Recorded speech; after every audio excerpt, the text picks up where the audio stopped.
Talagang yung leaves niya, ginagamit talaga pang diabetes talaga. Matagal na. Napakaswerte tayo.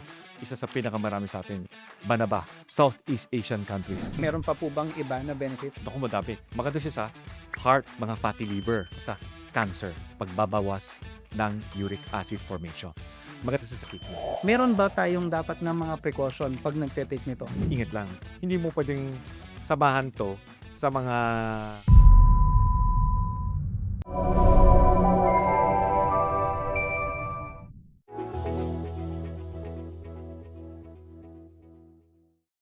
Kumusta mga kababayan? Welcome sa isang bagong episode ng Medico.ph.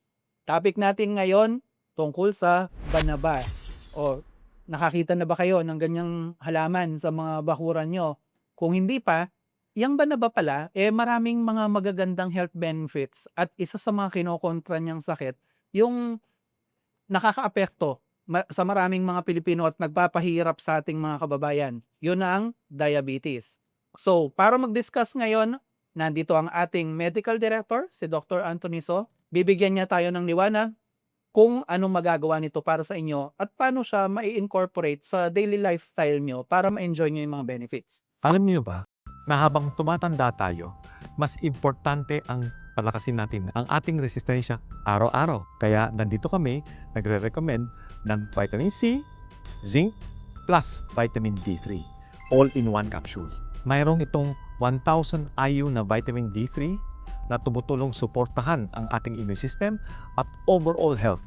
Dagdag pa nito ang 500 mg na non-acidic vitamin C, sodium ascorbate, mas banayad sa tiyan kumpara sa inyong ascorbic acid na nakakasikmura, mas comfortable para sa araw-araw na pag-inom. May kasama itong 10 mg sa zinc na tumutulong sa nutritional balance at dagdag suporta para sa ating katawan laban sa pang-araw-araw na stress, panghihina at nakakatulong ito sa paggawa ng testosterone. Ang maganda dito, 3 essential nutrients na agad sa isang concentrated capsule.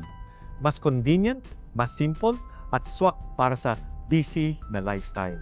Kung naghahanap kayo ng magandang klaseng combination ng vitamin D3, zinc, at vitamin C, visit us at store.medico.ph. Tandaan, ang food supplement ay hindi gamot at hindi dapat gamiting panggamot sa anumang sakit. Doc, Yes, ano coach. ba itong banaba na to? Ang banaba, yun nga, dahon niya, talagang yung leaves niya, ginagamit talaga pang diabetes talaga. Matagal na. Tapos yung roots niya, Mm. tsaka yung prutas niya parang grapes pero brown ang kulay. Ginagawa naman pang kirot, analgesia. Ah, Analgesia. Tapos pang bawas ng sakit, parang parang paracetamol, gano'n. mm. Then yung puno niya 'di ba may bark, yung babalot sa trunk 'no, maganda ito pang, diarrhea naman. So ginagawa nila, pinapakulo nila, pati yung dahon pinapakulo. Yung dahon maganda sa diabetes, Mm. yung bark ay maganda sa diarrhea. Okey. So ito Doc, local ito sa atin 'di ba? Madaling patubuhin sa Pilipinas? Napakasuwerte tayo. Hmm. Isa sa pinakamarami sa atin, Banaba, Southeast Asian countries, meron tayo. Yun, panalo Doc. Les panalo sir. So Doc, eto kagaya nga nung intro natin, sa diabetes, ano pong ginagawa nila and paano natutulungan? Pampababa ho ba ito ng blood sugar? Yeah, kasi ang Banaba leaves, ang dami niyang component, ang daming chemical components, more than 20 na component na magaganda.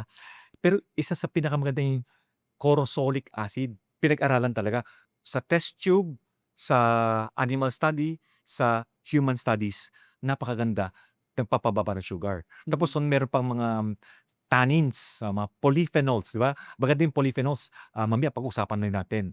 So, lahat 'yan nakakatulong sa pagbababa ng sugar. Hmm. Pero ang corosolic talaga ang napag-aralang mabuti, para siyang insulin.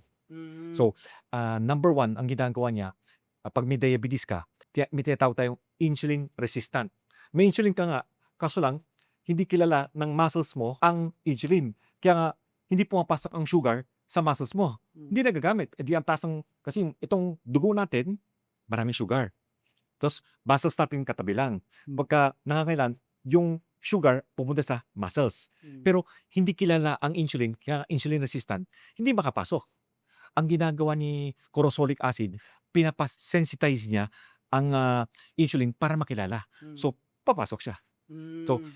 it enhance glucose uptake.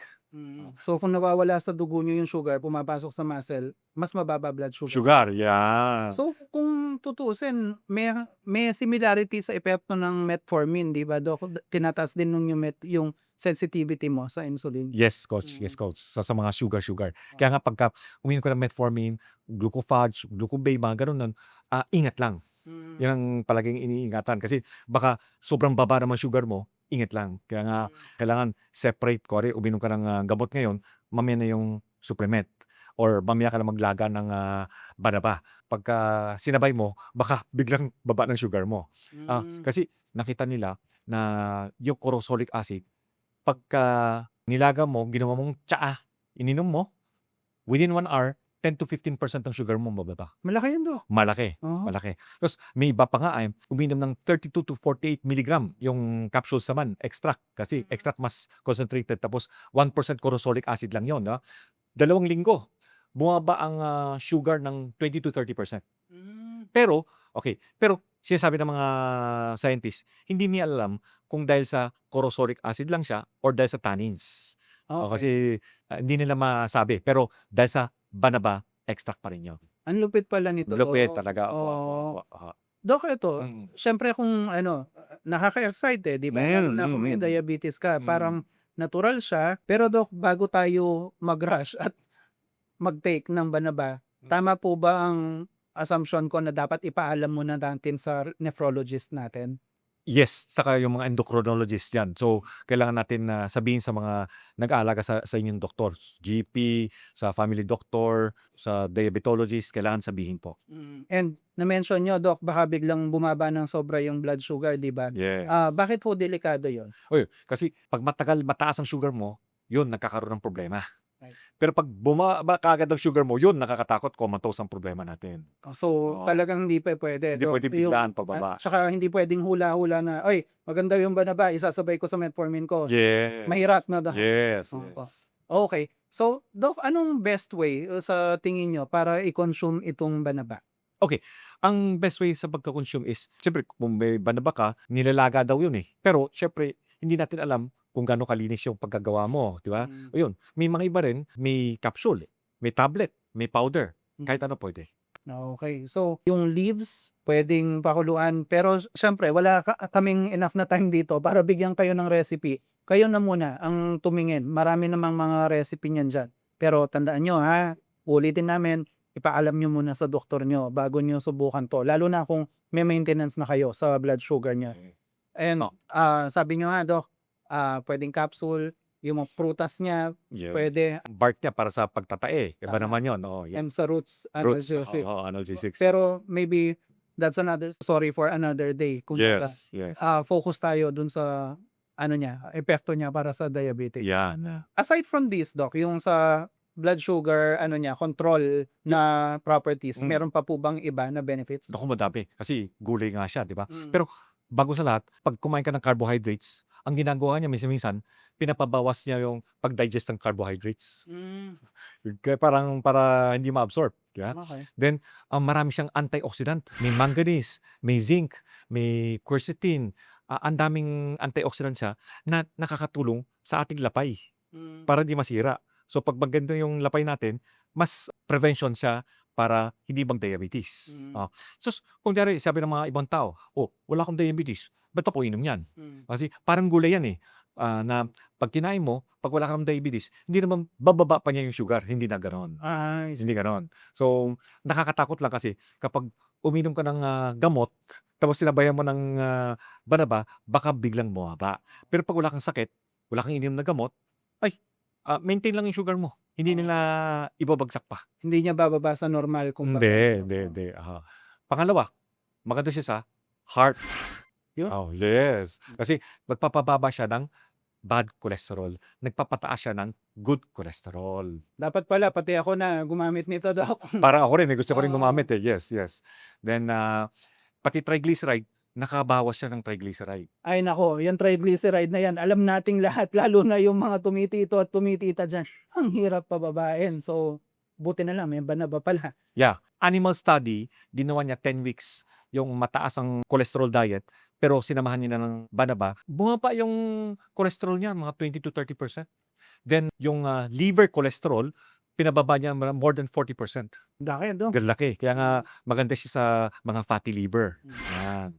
Tapos may isang study, sinama nila sa turmeric. Kasi minsan yung banaba, sinasama nila sa turmeric, sinasama nila sa ampalaya.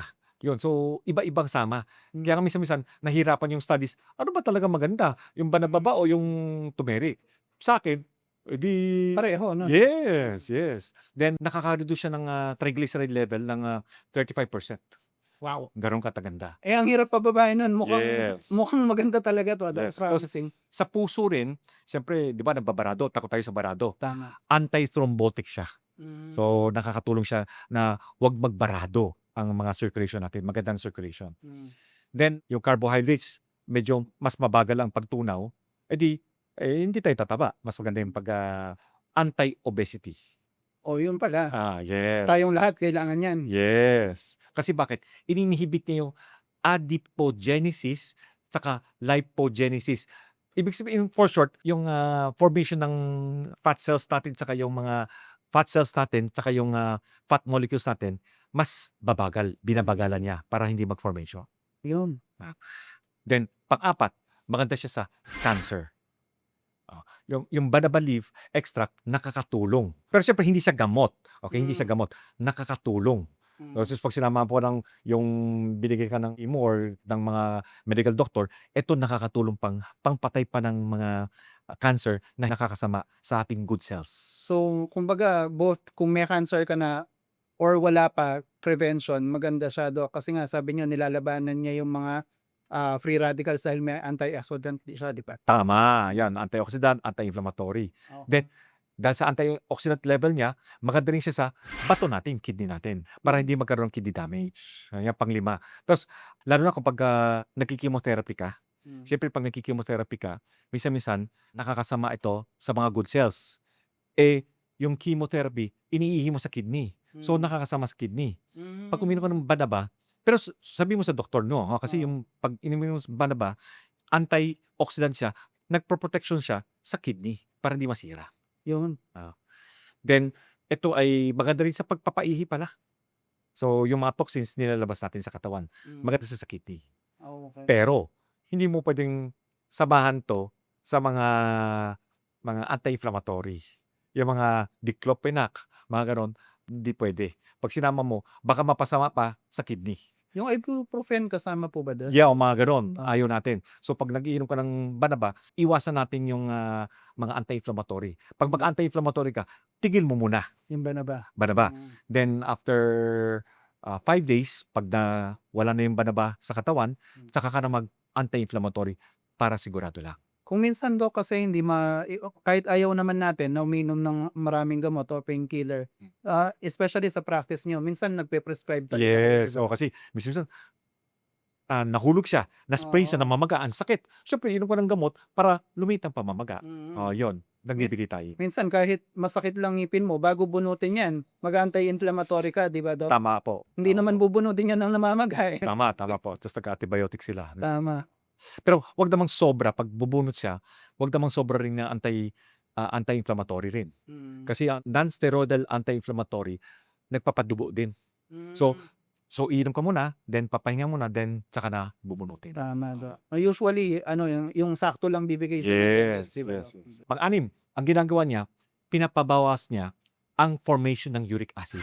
Yung tinatawag na xanthine oxidase enzyme, yun, pinipigilan niya para gumawa ng uric acid. So, hindi tataas ang uric acid mo. Pero hindi siya gamot. Nagtutulong siya sa pagbabawas ng uric acid formation. Then, maganda rin siya sa antibacterial, kasi gulay, antibacterial, antiviral. Kuwari, mapapansin mo, magkakasipon ka na o nagkakasipon ka, yun, pwede ka inom ng banaba, leaf extract, para mabawasan ang sick leave mo. Super interesting pala yung banaba na yan. Yung mga sakit ng mga 35 pataas. Kayo siguro mga nakababata, baka hindi nyo pa masyadong concern yan. Pero kaming mga medyo paakyat na, yung mga uric acid na yan, triglycerides, cholesterol, posibilidad ng cancer, kidney, lapay, lahat yan, diabetes syempre, concern na namin yung mga yan. So, in case may mga interested sa inyo tapos walang pakalat-kalat na banaba sa mga bakuran nyo, may magandang solusyon dyan. Meron kami dito sa medico.ph store, Banaba capsules mula sa mga friends namin sa Tropical Blend. Alam nyo na sila. And magkaka-feature kami. So showcase namin yung planta nila, pati yung founder nila para makita nyo kung paano ginagawa itong mga to. Pero itong mga Banaba capsules na to, super convenient kasi hindi mo na kailangan tsaahin or ihalo sa pagkain. Inumin mo na lang. Pero sabi nga ni Doc, ingat-ingat tayo. Kasi nga, ipaalam mo muna sa yung doktor, nephrologist, and endocrinologist. Pa to. yes. So, ayun po. Kung may mga interested, punta lang sa store.medico.ph. Pwede po kayong umorder nito.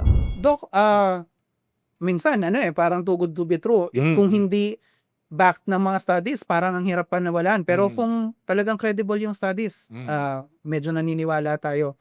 Meron ba tayong dapat na mga precaution pag nagte-take nito? Oh, syempre, kung may allergy, pag ininom mo, minom ka, tapos may allergy ka, tigil na. Wala tayong magagawa. May allergy tayo dyan. Oo, allergy na. Tapos, yun nga, kapag uminom ka ng anti-diabetes medication, ingat lang baka bumaba ang sugar mo. Ang symptoms yun is, parang, bakit nilalamig ka na? Tapos, napapawisan ka ng, ba't parang malamig? No? Yun. Tapos, medyo irritable ka na. Ay, check mo na sugar mo, baka sobrang baba na. Okay. Then, wag isama sa mga anti-inflammatory.